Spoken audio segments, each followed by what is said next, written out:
आप सभी का अभिवादन। अभिज्ञान शाकुंतलम के प्रथम अंक के 20 श्लोकों का अध्ययन हम कर चुके हैं। अब आगे का अध्ययन प्रारंभ करते हैं।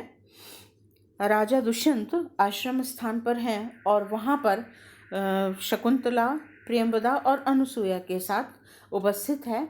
वह वृक्ष वाटिका में जल से वृक्षों का सिंचन कर रही हैं और परस्पर वार्तालाप करती हुई तीनों सखियां एक दूसरे से विश्वस्त कथन कर रही हैं। एक दूसरे के साथ जिसे कहें हम क्रीड़ा कर रही हैं, या जब उन्हें पता होता है कि आसपास कोई भी नहीं होता तो जो परस्पर सखियों के मध्य वार्तालाप चलता है वही भाव उन तीनों के वार्तालाप का दिखाई देता है।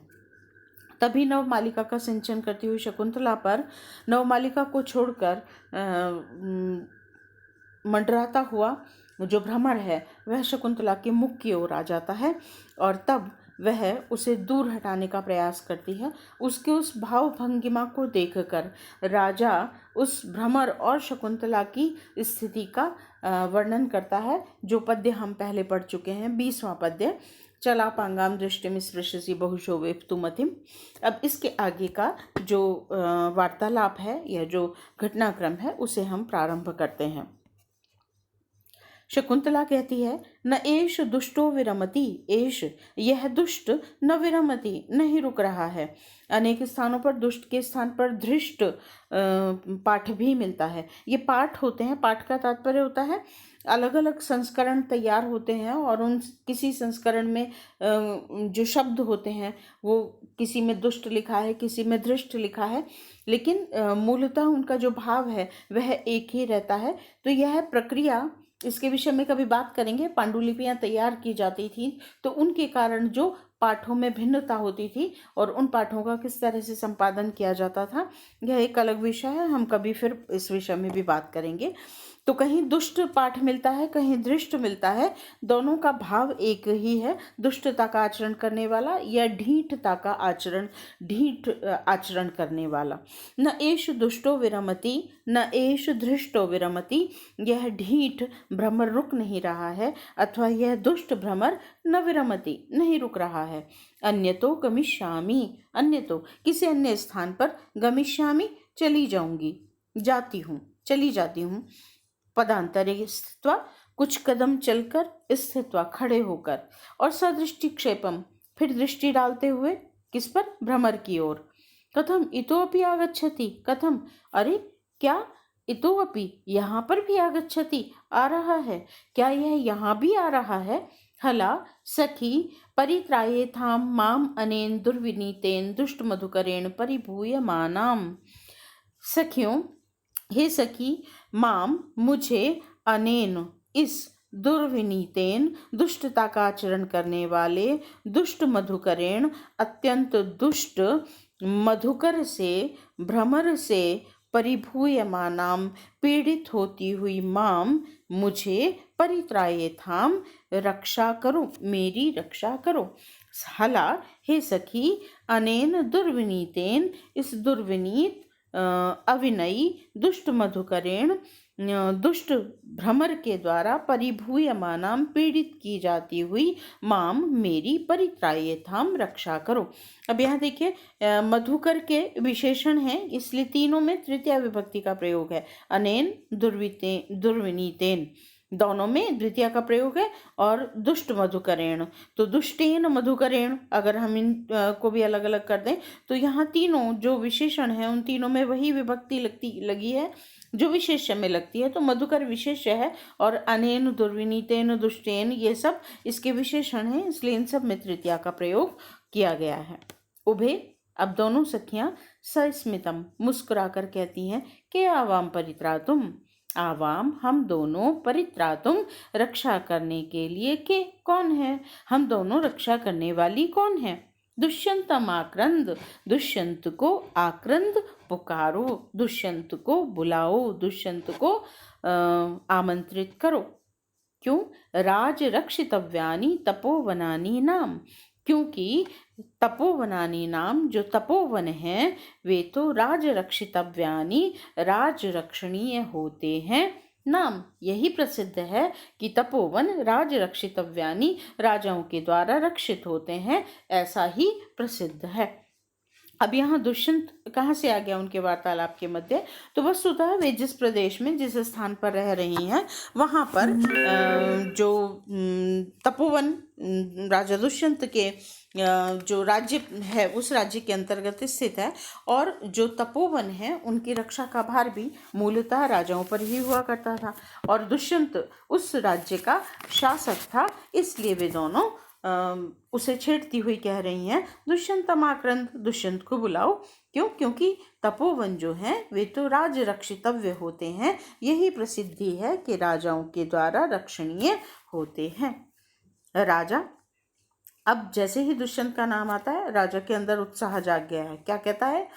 अवसरोयम आत्मानं प्रकाशयितुम, अयम आत्मानं प्रकाशयितुम, स्वयं को प्रकाशित करने के लिए अवसरों, उचित अवसर है। न भेतव्यम न भेतव्यम, नहीं डरना चाहिए नहीं डरना चाहिए। इति अर्धोक्ते, यह आधी ही बात कहता है और फिर स्वगतम, अपने मन में सोचता है।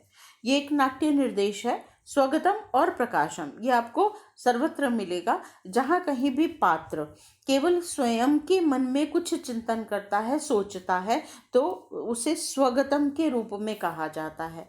वस्तुतः जो भाव पात्र के मन में उठ रहे हैं उन भावों से भी प्रेक्षक वर्ग को तो अवगत कराना ही है। जो पाठक है उसे तो मनोगत भाव भी जानने ही हैं। तो लेकिन वे अन्य उपस्थित पात्रों को सुनाई नहीं दे रहे हैं, इसलिए उसको स्वगतम के रूप में अभिव्यक्त किया जाता है। और फिर जो बात सभी को सुनाने के लिए कही जाती है, अर्थात वहाँ उपस्थित अन्य पात्रों को भी सुनाने के लिए कही जाती है, उसे प्रकाशम के दिशा निर्देश के साथ में रखा जाता था। तो स्वगतम, राजा के अपने मन में यह बात उठती है, राजभावस्तु अभिज्ञातो भवेत्। ऐसा कहने पर तो राजभाव, राजा होने का भाव, अभिज्ञातो भवेत्, अभिज्ञात हो जाएगा, मेरा राजा होना जान लिया जाएगा। भवतु, ठीक है। एवं तावत अभिधास्य, तावत तो फिर एवं अभिधास्य, ऐसा कहूँगा, तो फिर मैं ऐसा कहता हूँ या इनसे यह कहूँगा। शकुंतला पदांतरे स्थित्वा, कुछ कदम और चलकर, सदृष्टिक्षेपम, दृष्टि डालती हुई, दृष्टि का क्षेप करती हुई। क्षेप क्षिप धातु से है। क्षिप धातु का अर्थ होता है फेंकना। क्षिप धातु से ग्रह प्रत्यय करेंगे तो क्षेप पद बनेगा। तो क्षिप का मतलब हो गया फेंकना। तो दृष्टि को फेंक रही है, अर्थात दृष्टि डाल रही है। दृष्टिपात भी जैसे हम कहते हैं एक शब्द में। कथम इतोपि माम अनुसरति, इतोपि यहाँ पर भी, कथम क्या, इतोपि यहाँ भी, माम अनुसरति, मेरा अनुसरण कर रहा है, अर्थात यह तो यहाँ भी मेरे पीछे आ रहा है। राजा, अब राजा सत्वरम, सत्वर का अर्थ होता है शीघ्रता से, शीघ्रता से उपसृत्य, उसके निकट जाकर। उप श्री गति के अर्थ में और इक्त्वा के स्थान पर ल्यापादेश। तो उपसृत्य शीघ्रता से उसके पास गमन करता हुआ पहुंचकर कहता है, कह पौर्वे वसुमतीं शासति शासितरी दुर्विनीतानाम, अयम आचरति अविनयम मुग्धासु तपस्वी कन्यासु। क्या कह रहा है देखिए, कह पौर्वे वसुमतीं शासति शासितरी दुर्विनीतानाम, दुर्विनीतानाम जो दुर्विनीत हैं, विनीत जो विनम्र हैं, और दुर्विनीत जो दुष्टता से विनीत हैं, अर्थात जो अविनयी हैं। तो अविनयी दुष्टों का शासितरी, शासन करने वाले, पौरवे पुरुवंशी के, वसुमतीम इस पृथ्वी तल पर, शासती शासन करता हुआ होने पर, कह कौन है, जो मुग्धासु तपस्वी कन्यासु, इन भोली भाली तपस्वी कन्याओं के प्रति, अविनयम आचरती, अविनय का, दुष्टता का आचरण कर रहा है। दुर्विनीता नाम दुष्टों का या अविनयी दुष्टों का, शासितरी शासन करने वाले, अर्थात उन्हें नियंत्रित रखने वाले या उन पर शासन करने वाले, पौरवे जो पुरुवंशी राजा हैं, पुरुवंश में उत्पन्न है, ऐसे व्यक्ति के या पुरुवंश के, शासती किसके, वसुमतीम शासती पृथ्वी पर शासन करने वाला होने पर, शासन करता हुआ होने पर। अब यहाँ शासन का तात्पर्य पालन करता होगा। शासी तरीका मतलब शासन करने वाला, उन्हें दंड आदि के द्वारा नियंत्रित रखने वाला। और शासती, यहाँ शासती का भाव होगा पृथ्वी का, वसुमती से जुड़ा है ना, तो वसुमती पर, पृथ्वी पर शासन करने वाला या पृथ्वी का पालन करने वाला होने पर। कह अयम, यह कौन है जो मुग्धासु तपस्वी कन्यासु, भोली भाली तपस्वी कन्याओं के विषय में अविनयम आचरती, अविनम्रता का आचरण कर रहा है। अलग अलग करेंगे पद को। अयम अलग है, फिर आचरती और अविनयम। आचरती का इकार है और अविनयम का अकार है, तो ई का यण आदेश हो जाएगा यकार, और अकार मिलकर आचरत्यविनयम पद बन जाएगा। तो यहाँ पर इको यणची लगकर यण संधि हुई है। तो यह कौन है जो पूर्ववंशियों के पृथ्वी तल पर शासन करने वाला होने पर भी, और दुर्विनीता नाम शासितरी, दुष्टों को जो नियंत्रित करने में सक्षम है, ऐसे पूर्ववंशियों के पृथ्वी का पालन करने वाला होने पर कौन है जो इन भोली भाली तपस्वी कन्याओं के प्रति विपरीत आचरण कर रहा है, अर्थात उनके प्रति दुष्टता का आचरण कर रहा है। यहाँ पर देखिए वसुमती पद का प्रयोग किया गया है। वसुमती पृथ्वी को कहते हैं। वसु का अर्थ होता है धन संपत्ति, तो जो वसु से युक्त है अर्थात धन संपत्ति से। पृथ्वी के पास धन संपत्ति क्या है? पृथ्वी के अंदर स्थित जो उसके रत्न है, मणिमाणिक्य गर्भा है वसुमती। समुद्र भी पृथ्वी तल पर है, समुद्र में मणिमाणिक्य भरे होते हैं।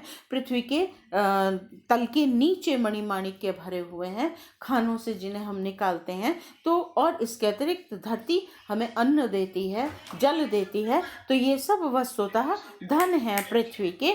तो वसुमती, जो वसुमती है पृथ्वी, जो धन संपन्न है, धन से युक्त है, तो इसलिए वसुमती पद का प्रयोग करने से यहाँ पर एक ध्वनि निकल रही है कि यह रक्षा करने के योग्य है। वसुमती पद का प्रयोग क्यों किया? रक्षा करने के जो योग्य है, ऐसी पृथ्वी का शासती, शासन करने वाला, अतएव पालन करता, पालन कर रहा है। कौन? पूर्ववंशी राजा।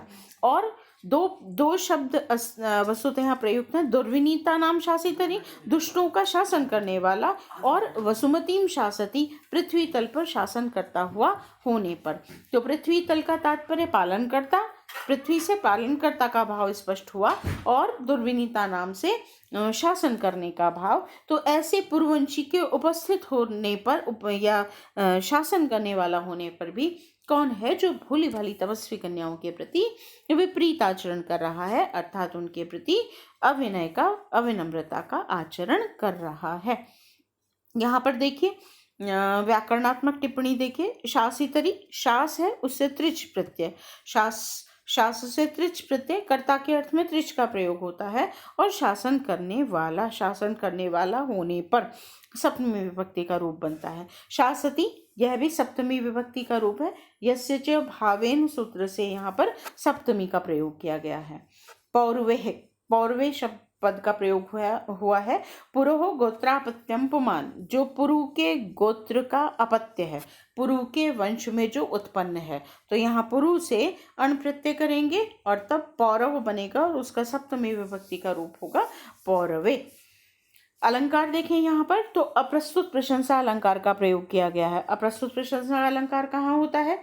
जहाँ पर विशेष का प्रयोग न करते हुए सामान्य से कथन किया जाए, अर्थात विशेष बात का जब सामान्य रूप से कथन किया जाए तो वहां पर अप्रस्तुत प्रशंसा अलंकार होता है। यहाँ पर भी जो दुष्यंत है, राजा दुष्यंत, उसने भोली भाली तपस्वी कन्याओं के प्रति पूर्ववंशी के शासन करने वाला होने पर भी, तो स्वयं के विषय में मतलब यहाँ पर अप्रस्तुत प्रशंसा अलंकार 3 पदों के माध्यम से अभिव्यक्त हो रहा है।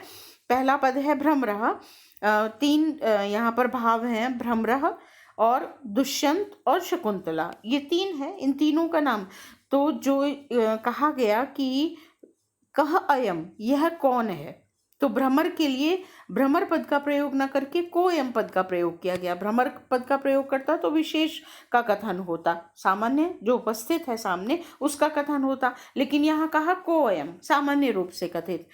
तो दूसरा पद है यहाँ पर पौरवे शासितरी, पुरुवंशी के शासन करने वाला होने पर। तो यहाँ पर पुरुवंशी का एक सामान्य कथन कर दिया गया, जबकि यह दुष्यंत के विषय में कथित है। तो मई दुष्यंते शासितरी पद का यदि प्रयोग होता तो वह विशिष्ट कथन होता, लेकिन विशिष्ट कथन न करते हुए यहाँ पर सामान्य कथन किया, पौरवे शासितरी।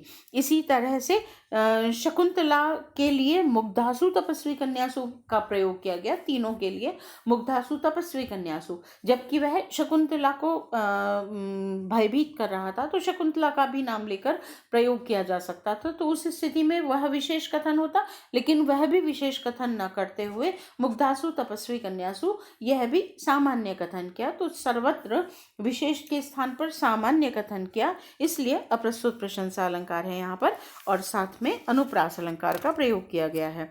छेकानुप्रास, प्रास और वृत्त्यानुप्रास।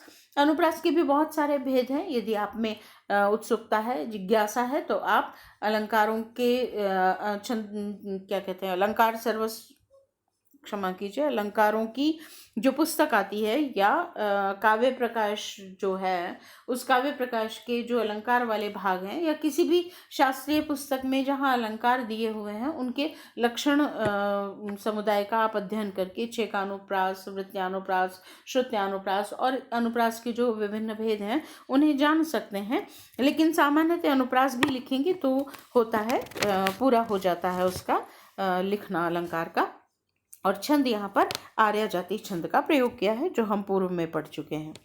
आगे देखिए, सर्वा राजानम दृष्ट्वा किंचिदिव संभ्रांता। अचानक से राजा वृक्ष के पीछे से उपस्थित हो गया है, तो सर्वा, वो तीनों कन्याएं राजानम दृष्ट्वा, राजा को देखकर, किंचिदिव संभ्रांता, कुछ संभ्रांत हो जाती हैं, हड़बड़ा जाती हैं, घबरा जाती हैं। अनसुईया कहती है, आर्य न खलु किमपि अत्याहितम। राजा कहता है ना, कौन है ये जो दुष्टता का आचरण कर रहा है, तो वो उसका प्रत्युत्तर दे रही है, न खलु किमपि अत्याहितम, अति आहितम, कोई अधिक भय की अथवा विघ्न की किमपि बात नहीं है, कोई भी बात नहीं है। न खलु किमपि अति आहितम, विघ्न की कोई अधिक बात नहीं है, या भय की कोई अधिक बात नहीं है। आहितम विपत्ति के लिए भी प्रयुक्त हो सकता है, तो किमपि न अत्याहितम, कोई अधिक विपत्ति की बात नहीं है। इयम, यह, नौ, हम दोनों की, अर्थात प्रियंवदा और अनसुईया दोनों के लिए कह रही है, हम दोनों की, इयम प्रिय सखी, यह प्रिय सखी शकुंतला, मधुकरेण अभिभूयमाना, मधुकर के द्वारा पीड़ित की जाती हुई, कातरीभूता, व्याकुल हो गई है, व्याकुल हो रही है।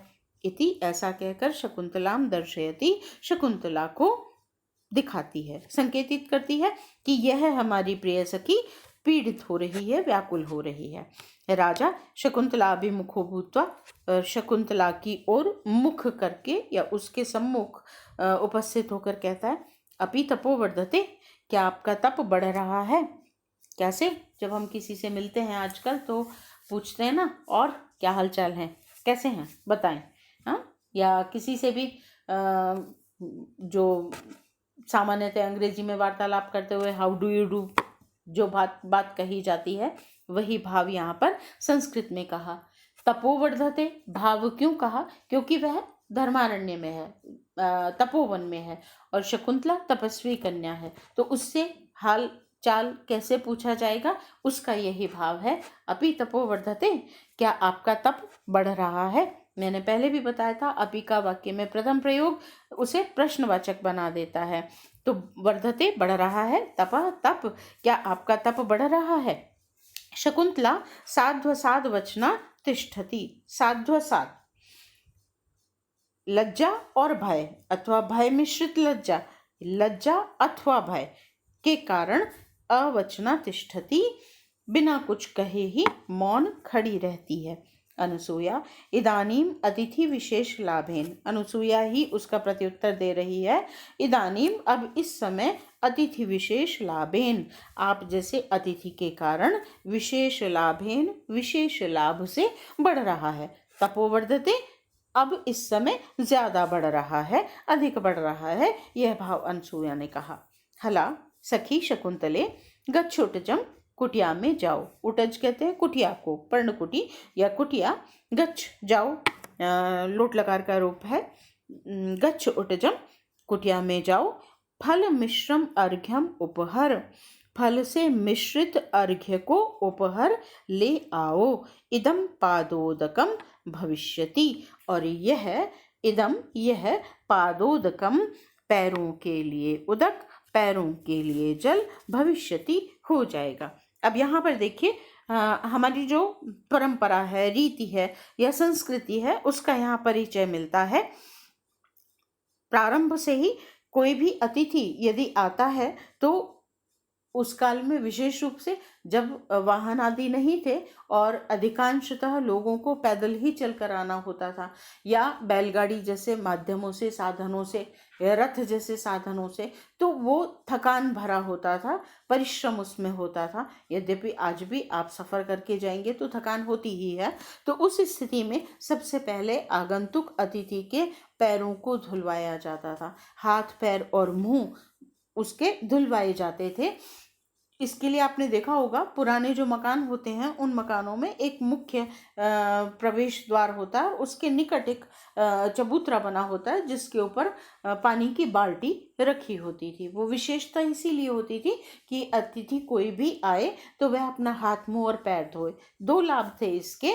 प्रथम लाभ इसका कि उसकी थकान उतर जाती थी, और दूसरी बात, लंबे समय से दूर से चलकर आ रहा व्यक्ति अनेक आसपास के जीवाणुओं से और पसीने से या अन्य किन्हीं भी विषाक्त ऐसी छोटी छोटी जीवों से युक्त हो सकता है जो रोग का, व्याधि का कारण हो सकता है। इसलिए सबसे पहले उसके हाथ पैर और मुंह धुलवाया जाता था। और यदि हम इसे आज जोड़ें तो हम जो सीधे ड्राइंग रूम में प्रवेश कर जाते हैं, अपने घरों में प्रविष्ट हो जाते हैं, क्योंकि जल का कोई स्थान द्वार के निकट होता ही नहीं है, तो हाथ मुंह पैर धुलवाने का कोई विधान ही नहीं है। और आज समय आ गया है जब कोविड-19 इस कोरोना महामारी के कारण हम इसकी आवश्यकता को अनुभव कर सकते हैं। आते ही सबसे पहले अतिथि के हाथों पर सैनिटाइजर का छिड़काव किया जाना और उसे अच्छी तरह से अपने हाथों को सैनिटाइज करना, या आप स्वयं अपने घर में प्रवेश कर रहे हैं तो सीधे जल के स्थान तक जाइए और अपने हाथों को 20 सेकंड तक अच्छी तरह से रगड़ कर धोइए। अपने जूते चप्पल बाहर उतारिए और अंदर आकर अपने पैरों को धोएं और अपनी स्वच्छता का ध्यान रखें। हमारी तो सांस्कृतिक परंपरा ही ये थी कि आते ही हम सबसे पहले हाथ पैर मुंह धोएं। आज आवश्यकता पुनः उसी स्थान पर आ खड़ी हुई है। तो सबसे पहले पादोदक और हस्तोदक, हाथ और पैरों के लिए जल प्रदान किया जाता था, और उसके बाद फल मिश्रित अर्घ्य प्रदान किया जाता था। अर्घ्य होता था जल पिलाने से पूर्व कुछ न कुछ खाद्य सामग्री दी जाती थी, प्रदान की जाती थी, उसे अर्घ्य कहा जाता था। अर्घ्य 8 प्रकार का कहा गया है। आज तो हम सीधा जल पिला देते हैं, लेकिन हमारी जो सांस्कृतिक परंपरा है वह अतिथि के लिए अर्घ्य की बात करती है। उसमें 8 प्रकार के पदार्थ होते थे, उसमें फल, मीठा या कुछ भी इस तरह के 8, और साथ में जल भी होता था। कुशा होती थी बैठने के लिए, कुशासन होता था, कुशाओं से निर्मित आसन। तो इस तरह से अर्घ्य प्रदान किया जाता था अतिथि को। तो उसी के लिए यहाँ पर कहा कि जो जल सिंचन के घड़े हैं उनमें भरा हुआ जल पादोदक हो जाएगा, पैरों को धोने के लिए जल हो जाएगा, और फल मिश्रित अर्घ्य को कुटिया से जाकर ले आओ। राजा भवतीनाम सुनृत्यैव गिरा कृतम आतिथ्यम, भवतीनाम आप सभी की सुनृत्यैव श्रेष्ठ, मधुर और प्रिय, गिरा वाणी से, कृतम आतिथ्यम आतिथ्य कर दिया गया है, अतिथि सत्कार हो गया है। प्रियंवदा तेन ही अस्याम प्रच्छाय शीतलायाम सप्तपर्ण वेदिकायाम मुहूर्तम उपविश्य परिश्रम विनोदम करोतु आर्यः। तेन ही तब तो अस्याम इसके, प्रच्छाय शीतलायाम अत्यंत सघन होने के कारण, शीतलायाम शीतल, सप्तपर्ण वेदिकायाम इस सप्तपर्ण वृक्ष की वेदिका पर, मुहूर्तम उपविश्य क्षण भर के लिए बैठकर, परिश्रम विनोदम करोतु आर्य, आर्य अपने श्रम का अपनोदन करें, अपने परिश्रम को दूर करें, अर्थात अपनी थकान को दूर करें।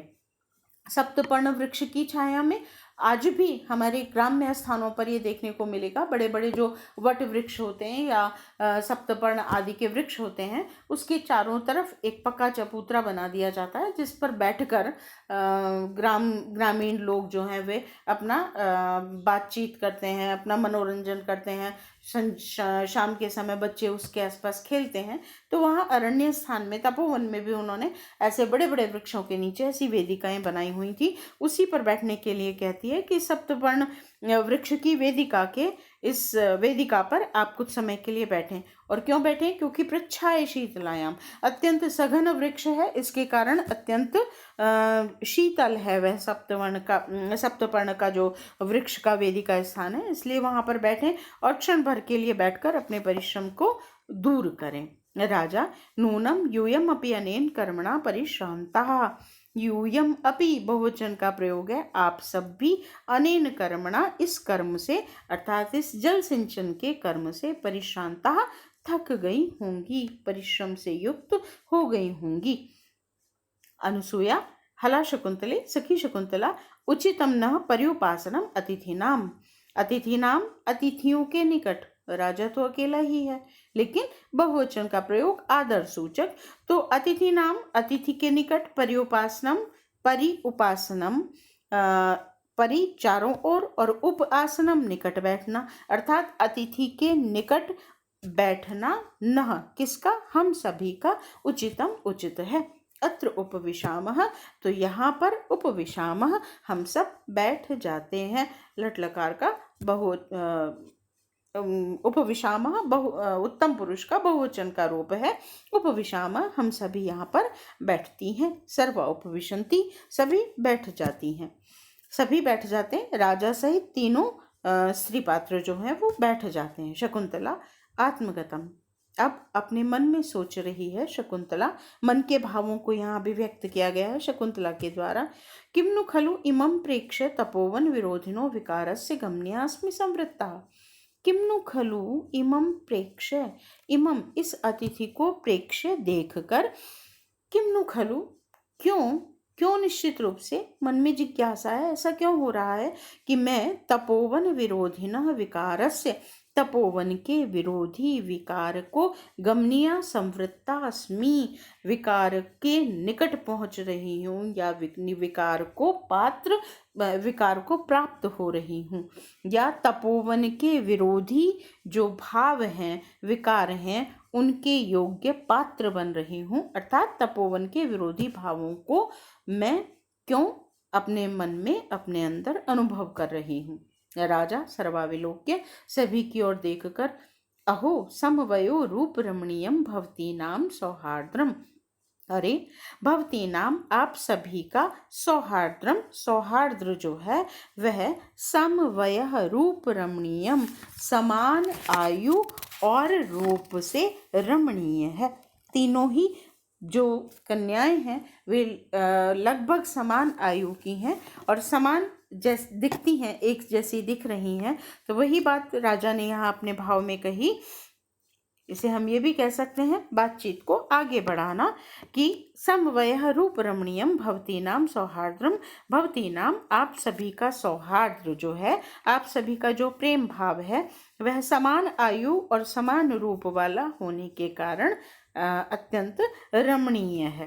प्रियंवदा जनांतिकम, अब जनांतिक एक नया शब्द आया, जनांतिकम। ये नाट्य शास्त्र के पारिभाषिक शब्द जिन्हें हम कह सकते हैं वो हैं प्रकाशम, आत्मगतम, स्वगतम या जनांतिकम, अपवारितम। ये शास्त्रीय दिशा निर्देश हैं। जनांतिकम भाव कहलाता था जब रंगमंच पर उपस्थित अन्य पात्रों को कोई बात नहीं बतानी है और कोई भी दो पात्र आपस में, दो या कुछ एक पात्र आपस में बात कर रहे हैं और शेष पात्रों से उसे छुपा रहे हैं, अर्थात सर्वश्राव्य नहीं है, लेकिन सर्वश्राव्य तो वो होनी ही होगी, सभी को बोलनी तो जोर से ही पड़ेगी क्योंकि सामने बैठा हुआ प्रेक्षक है, उसे तो सुनानी ही है बात। तब एक जनांतिक मुद्रा बनाई जाती थी जिसे त्रिपताक मुद्रा कहा जाता था, अर्थात 3 उंगलियों को उन पात्रों की ओर निर्दिष्ट करते हुए जिन पात्रों को सुनाना नहीं है, और एक उंगली को अपने मुख की ओर मोड़कर त्रिपताक मुद्रा बनाई जाती थी और तब बात कही जाती थी। जिससे बात कही जा रही है उसकी ओर मुद्रा बनाई और शेष पात्रों से उस मुद्रा से शेष पात्र दूर हो गए, अर्थात उन्हें सुनाई नहीं दे रहा है और जिनसे मंत्रणा की जा रही है केवल उन्हीं पात्रों को सुनाई दे रहा है। ऐसी त्रिपताक मुद्रा बनाकर जनांतिकम अर्थात अंतिकम अत्यंत निकट, जनों में बात होना अर्थात एक तरह से खुसफुसाकर आपस में 2 या 2-3 पात्रों का बात करना, यह जनांतिकम प्रयोग कहा जाता था। नाट्य शास्त्र में इसका लक्षण दिया गया है, त्रिपताकाकरेण अन्यान अपवार्य अंतरा कथाम अन्योन्यामंत्रणम यत् स्यात् जनान्ते तज्जनांतिकम इति, है ना। त्रिपताक मुद्रा बनाकर अन्यों को रोकते हुए 1-2 या 2-3 पात्रों के मध्य जो आमंत्रणा की जाती थी वह जनांतिक कहलाती थी।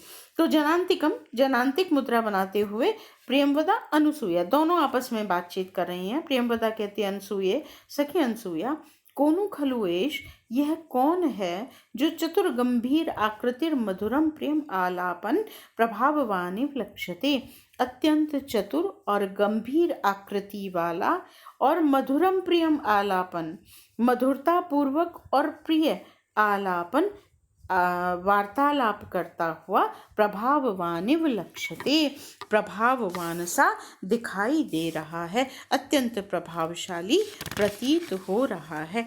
अनसूया, सखी ममापि अस्ति कौतूहलम, ममापि मुझे भी अस्ति कौतूहलम, यही कौतूहल है।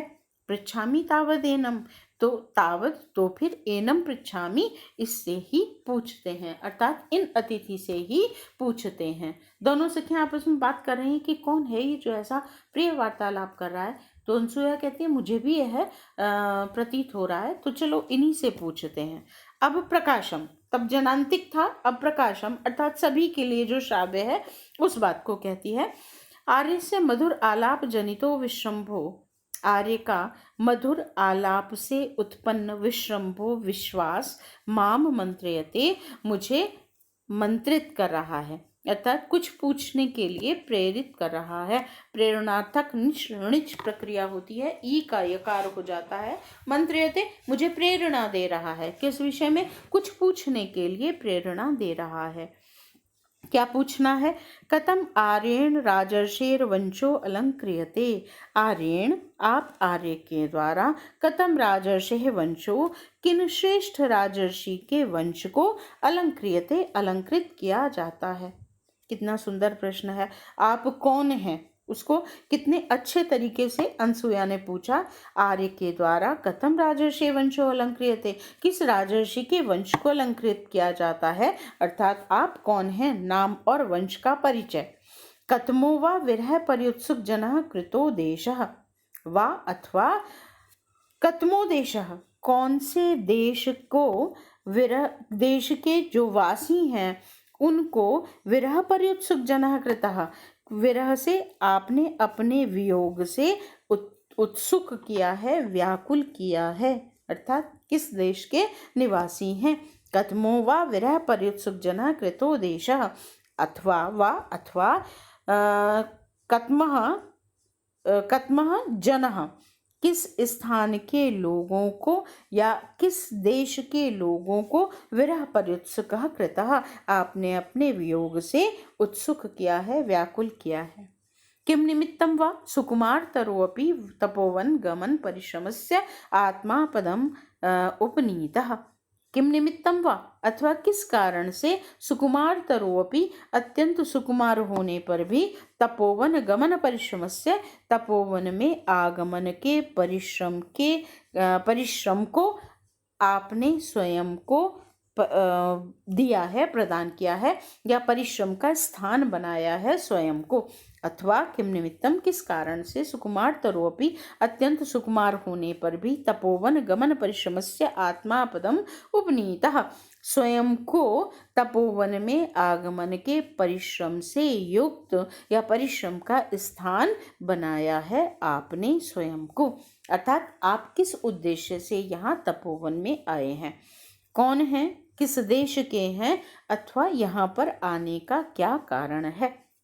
शकुंतला अब अपने मन में सोच रही है। इससे पहले उसने अपने मन में सोचा कि मैं तपोवन के विरोधी विकारों को क्यों प्राप्त हो रही हूँ, और अब वह अपने मन में सोच रही है, हृदय माँ उत्तम्य, हे हृदय माँ मत हो उत्तम्य, व्याकुल, हे हृदय व्याकुल मत हो। त्वया चिंतितानि अनुसूया मंत्र्यते, त्वया चिंतितानि, तुम जो सोच रही थी या जो तुम चिंतन कर रही थी उसी विषय को अनुसूया मंत्रयते, अनुसूया पूछ रही है। राजा आत्मगतम, अब पुनः अपने मन में राजा का चिंतन प्रारंभ होता है। कथम इदानीम आत्मानं निवेदयामि, क्या इस समय आत्मानं निवेदयामि, अपने आप का निवेदन कर दूं, बता दूं मैं कौन हूं। कथम व आत्मापहारम करोमि, अथवा आत्मापहारम, स्वयं का अपहार कर लूं, अर्थात स्वयं को छुपा लूं, स्वयं का निवेदन कर दूं अथवा स्वयं को छुपा लूं। फिर निर्णय करता है, भवतु ठीक है, एवं तावद एनाम वक्षे, एनाम इनसे, एनम एवं वक्षे इस प्रकार से कहूँगा। क्या कहूँ, क्या कहता हूँ।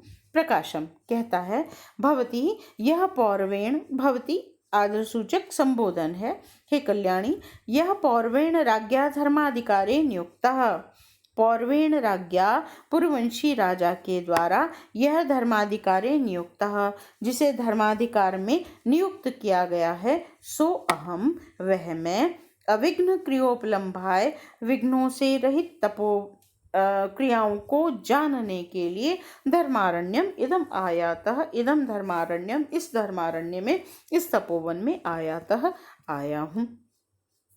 यहाँ राजा ने चतुराई पूर्वक स्वयं को छुपा भी लिया और असत्य भाषण भी नहीं किया। असत्य भाषण क्यों नहीं किया कि यह पौरवेण राज्ञा धर्माधिकारी नियुक्त, राजा स्वयं दंडाधिकारी भी होता था, धर्माधिकारी भी होता था, क्योंकि धर्म की रक्षा का भार भी उसी पर था और दंड की रक्षा का भार भी उस पर ही था। और पौरवेण राज्ञा नियुक्त, पूर्ववंशी राजा के द्वारा, तो स्वयं दुष्यंत को उनके पिता जो कि पूर्ववंशी थे उन्होंने धर्माधिकार के लिए नियुक्त किया। तो असत्य भाषण भी नहीं किया, लेकिन स्वयं को धर्माधिकारी बताया।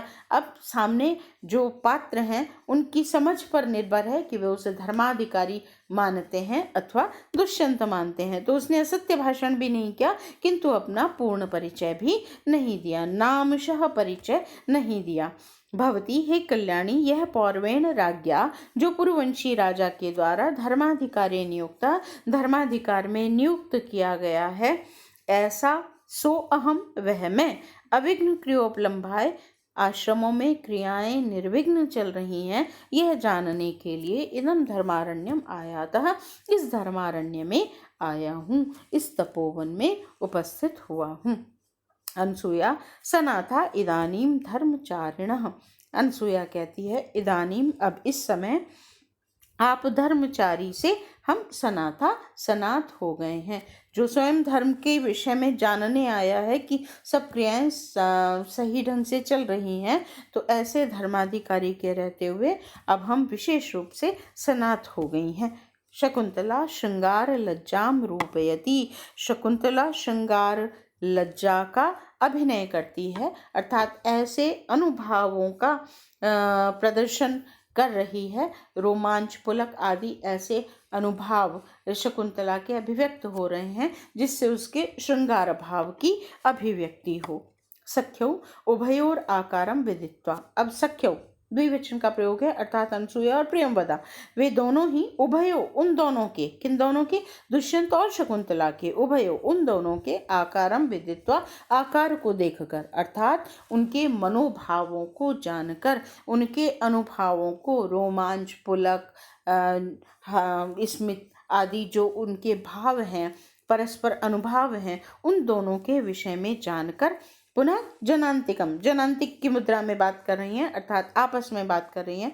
हला शकुंतले, सखी शकुंतला, यद्यत्र अद्य तातः सन्निहितो भवेत्, यदि अत्र अद्य, यदि यहाँ पर, अद्य आज, अद्य कहते हैं आज को, और यदि अत्र यहाँ पर, यदि अत्र अद्य, यदि आज यहाँ पर, तातः सन्निहितो भवेत्, तात उपस्थित होते तो, पिता कर्ण उपस्थित होते तो, शकुंतला ततः किम भवेत्, तो क्या होता। सख्यो इमं जीवित सर्वस्वेन अपि अतिथि विशेषम कृतार्थम करिष्यति, इमं अतिथि विशेषम, इस विशिष्ट अतिथि को, जीवित सर्वस्वेन अपि, अपने जीवन सर्वस्व को देकर भी, जीवन सर्वस्व से भी, कृतार्थम करिष्यति, कृतार्थ कर देते, अपने जीवित सर्वस्व से भी इस अतिथि विशेष को कृतार्थ कर देते, अर्थात इसका सत्कार कर देते, इसे धन्य कर देते। जीवित सर्वस्व क्या है? जीवित सर्वस्व धन, धन कैसा? ऐसा धन जो दूसरे को नहीं दिया जा सकता। जीवित सर्वस्व का तात्पर्य है दारा, पत्नी, अपत्य, संतान आदि धन, और यह धन किसी को देने योग्य नहीं होता, इसलिए कहा जीवित सर्वस्व। और यहाँ पर जो शकुंतला कण्व की पुत्री है, जो उनका जीवन सर्वस्व है, जीवित सर्वस्व है, ऐसे भी धन को इस अतिथि विशिष्ट को देते तो वे इन अतिथि विशिष्ट को कृतार्थ कर देते, धन्य कर देते, यह कहने का भाव है। शकुंतला युवाम अपेतम, अपेत दूर हटो, युवाम तुम दोनों अपेतम दूर हटो, किमपि हृदये कृत्वा मंत्रियेथे, किमपि कुछ भी हृदये कृत्वा हृदय में रखकर मंत्रियेथे, मंत्रणा कर रही हो, बोलती हो, सोचती हो। न युवयोर वचनम श्रोष्यामि, युवयो तुम दोनों के वचनों को न श्रोष्यामि, मैं नहीं सुनूंगी। राजा वयमपि तावत् भवत्यो सखीगतं पृच्छामः, वयमपि हम दोनों भी, हम भी अर्थात मैं भी, भवत्यः सखीगतं आपकी सखी के विषय में, तावत् पृच्छामः कुछ पूछता हूँ, पूछने की इच्छा रखता हूँ।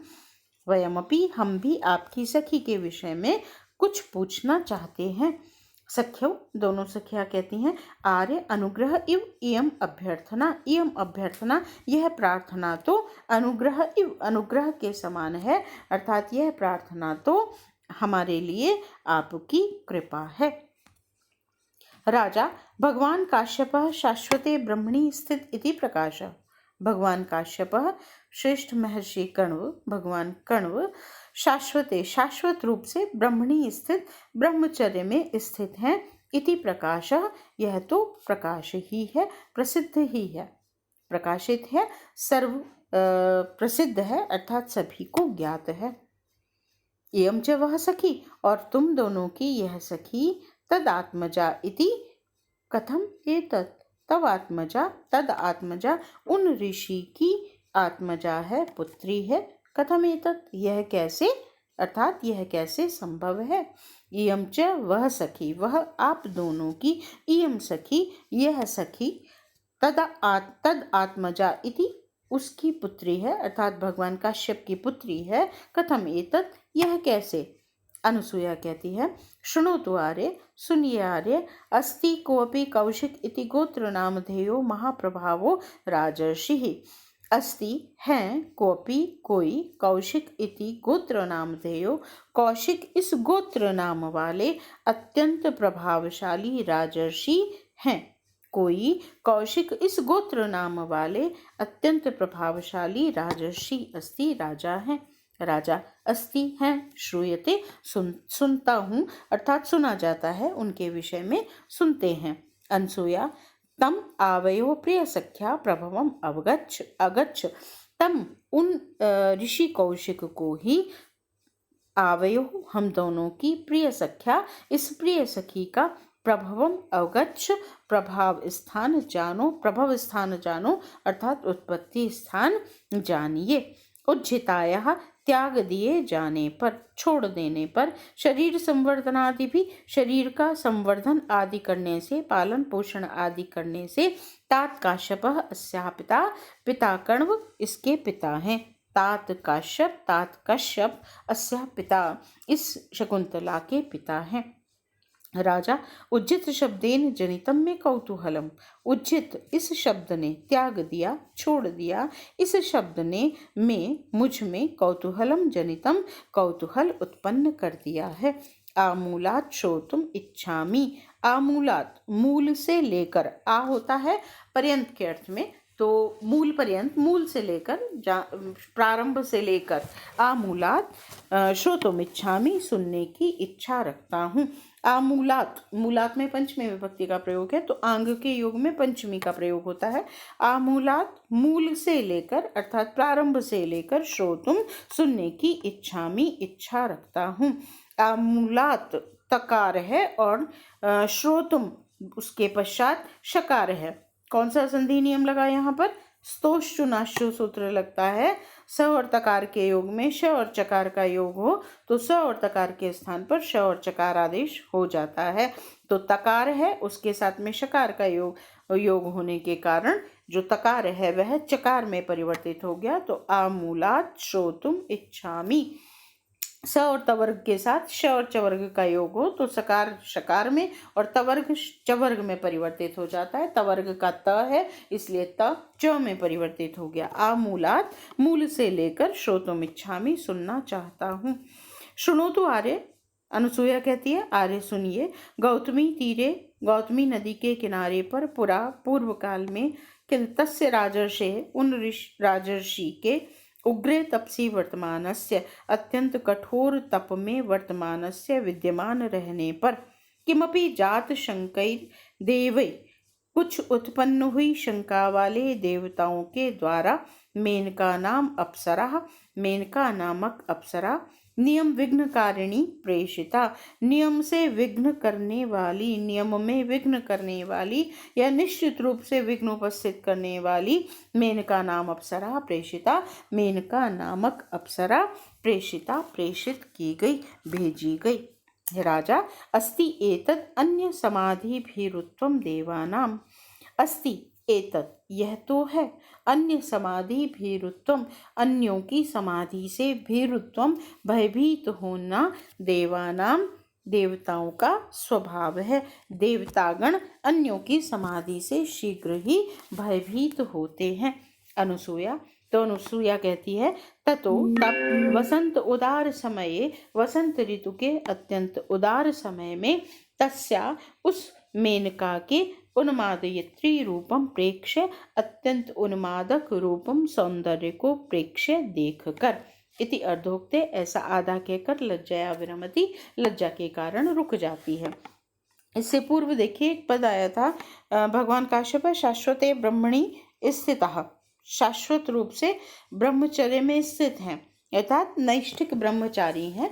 ब्रह्मचारी दो प्रकार के कहे गए हैं हमारी शास्त्रीय परंपरा में। शाश्वते ब्रह्मणी जो पद है इसके संदर्भ में मैं बता रही हूँ आपको कि दो प्रकार के ब्रह्मचारी कहे गए हैं, एक उपकुर्वाण और दूसरे नैष्ठिक। उपकुर्वाण वे हैं जो विधिवत वेद का अध्ययन करते हैं और फिर जो ब्रह्मचर्य आश्रम है उसके पश्चात गृहस्थाश्रम में प्रविष्ट हो जाते हैं, वे उपकुर्वाण ब्रह्मचारी कहलाते हैं। और नैष्ठिक ब्रह्मचारी वे हैं जो मरण पर्यंत ब्रह्मचारी ही रहते हैं। यो अधीत्य विधिवत वेदान, वेदों को विधि पूर्वक अधीत्य अध्ययन आदि करके गृहस्थाश्रम आवृजित गृहस्थाश्रम में प्रविष्ट होते हैं, वे हैं कौन? उपकुर्वाण ब्रह्मचारी। उपकुर्वाण को ज्ञेयो नैष्ठिको मरणांतकः, उन ज्ञेयो उन्हें उपकुर्वाणक जानना चाहिए और नैष्ठिको नैष्ठिक ब्रह्मचारी मरणांतकः मरणांतक होते हैं अर्थात मरण पर्यंत ब्रह्मचर्य का पालन करने वाले होते हैं। ठीक है। तो अनसुईया ने कहा ततो तब वसंतोदार समय, वसंत ऋतु के उस उदार समय में, तस्या उस अप्सरा मेनका के उन्मादयित्री रूपम प्रेक्ष्य, उन्मादक रूप को प्रेक्ष्य देखकर, इति अर्धोक्ते ऐसा आधा कहकर, लज्जया विरमति, लज्जा से रुक जाती है। राजा परस्तात् ज्ञायत एव, इसके पश्चात तो ज्ञात ही है। यहाँ भी स्तोष्णु सूत्र ही लगेगा। पश्चात ज्ञायत एव, इसके पश्चात ज्ञात ही है। सर्वथा अप्सरा संभवा एषा, सर्वथा रूप से, एषा यह शकुंतला, अप्सरा संभवा अप्सरा से उत्पन्न है।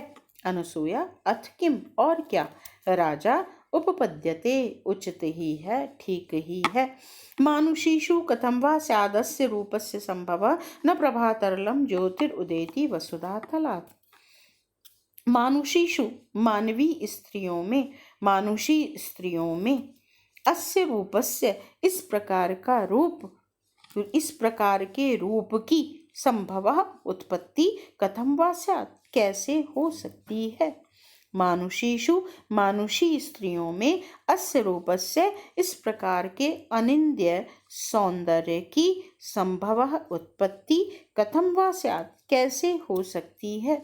न प्रभा तरलम ज्योतिरुदेति, क्योंकि प्रभा तरलम प्रभा से तरल, ज्योति से उज्ज्वल, ज्योति से दीप्ति से कांतिमान, ज्योति ही ज्योति, वसुधा तलात् न उदेति, वसुधा के तल से, पृथ्वी के तल से, न उदेति नहीं उत्पन्न होती, उत्पन्न नहीं होती, उदित नहीं होती, वह तो आकाश संभवा ही हो सकती है। आकाश में ही जो प्रभा से तरल ज्योति का आविर्भाव है वह आकाश में ही संभव है, पृथ्वी तल में वह संभव ही नहीं है। इसी प्रकार से ऐसा अनिंद्य सौंदर्य, ऐसा अनुपमेय सौंदर्य जो है वह अप्सरा से ही उत्पन्न हो सकता है। मानुषी स्त्रियों में ऐसा सौंदर्य संभव ही नहीं है।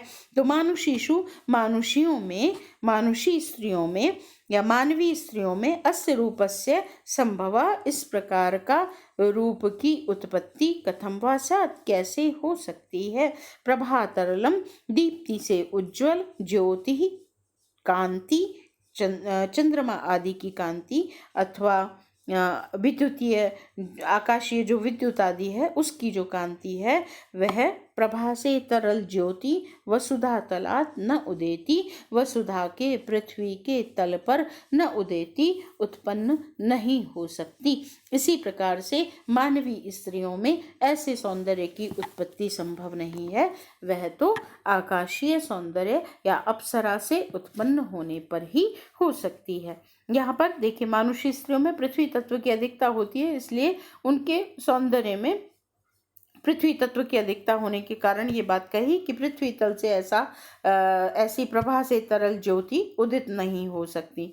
यहाँ पर क्या ध्वनि निकल रही है, जो शकुंतला का सौंदर्य है उस सौंदर्य की अनुपमेयता और उसकी अलौकिकता, और हम कहें तो उसकी प्योरिटी, जो उसकी पवित्रता है, कि वह पृथ्वी तल से तो संभव ही नहीं है। या शकुंतला में जो अनिंद्य सौंदर्य है, जो अलौकिकता है, जो पवित्रता का भाव है, वह सर्वथा अप्सरा से उत्पन्न होने के कारण ही है। मानुषी स्त्रियों में ऐसा संभव नहीं है। अब यहाँ पर व्याकरणात्मक टिप्पणी देख लीजिए। मानुषीषु मनोह अपत्यम स्त्री मानुषी, वहाँ हमने क्या था, पुरुवंशियों का अपत्यम पुमान, संतान जो पुरुष है। यहाँ पर मनोह अपत्यम स्त्री, जो मनुष्य की संतान है स्त्री, वह मानुषी। तो यहाँ पर मनु से आय प्रत्यय होता है और फिर शुक प्रत्यय होता है, तब मानुष बनता है। उसके बाद गीप प्रत्यय करते हैं स्त्रीलिंग की विवक्षा में, तो मानुषी बनता है और उसका सप्तमी विभक्ति का रूप बनता है मानुषीषु, मानवी स्त्रियों में। अस्य रूपस्य संभवः कथम, इस प्रकार का सौंदर्य कैसे उत्पन्न हो सकता है। प्रभा तरलम पद है, देखिए प्रभया तरलम, तृतीय तत्पुरुष समास हो गया यहाँ पर। प्रभा से तरल, कांति से तरल, चंचल, उज्ज्वल। संभव समुपसर्ग है भू धातु और उससे अप प्रत्यय करेंगे, संभव पद बनेगा। उदेति उत उपसर्ग है इणगतु, धातु है यहाँ पर ई और उसका लट लकार का प्रथम पुरुष एक वचन का रूप है उदेति। रूपस्य पद है रूपम विद्यते अस्मिन्, वकार अतिरिक्त है यहाँ पर, रूपम विद्यते अस्मिन् अस्य वा, जिसमें रूप उपस्थित है विद्यमान है वह, तो रूपस्य। अब यहाँ पर देखिए अलंकार का प्रयोग, यहाँ पर भी अप्रस्तुत प्रशंसा अलंकार का प्रयोग किया गया है। मैंने पहले भी बताया आपको, विशेष के प्रस्तुत होने पर सामान्य कथन करना अप्रस्तुत प्रशंसा अलंकार होता है। मानुषीषु अस्य रूपस्य कथम संभव, मानवीय स्त्रियों में ऐसा रूप कैसे संभव है, सामान्य कथन है। जबकि इसी को कहा जा सकता था शकुंतला में इस प्रकार के सौंदर्य की उत्पत्ति कैसे संभव है, या इस प्रकार के सौंदर्य की उत्पत्ति सर्वथा अप्सरा से ही संभव है। तो जो उपस्थित है विशेष, उसका कथन न करते हुए सामान्य रूप से किसी भी तथ्य का, बात का कथन कर देना, तो वहां पर अप्रस्तुत प्रशंसा अलंकार होता है। और साथ ही प्रतिवस्तु उपमा अलंकार का प्रयोग किया गया है। यहाँ पर उत्पत्ति जो क्रिया है उसके लिए संभव और उदेति, इन दो पृथक पृथक पदों से कथन किया गया है। उत्पत्ति दोनों के लिए एक साथ भी प्रयोग किया जा सकता था, मानुषी स्त्रियों की उत्पत्ति और प्रभा से तरल ज्योति की उत्पत्ति, एक ही पद प्रयोग हो सकता था, लेकिन दोनों के लिए अलग अलग एक उत्पत्ति ही पद है। यहाँ उत्पन्न होना ही भाव है, जिसका उत्पत्ति और उदेति इन दो शब्दों से कथन करने के कारण प्रतिवस्तु उपमा अलंकार है। यहाँ पर संभवा और उदेति पृथक पृथक निर्दिष्ट है दोनों, और साथ में अनुप्रास अलंकार है और अनुष्टुप जैसा ही पथ्यावक्त्र छंद यहाँ पर है। आज के लिए इतना ही, धन्यवाद।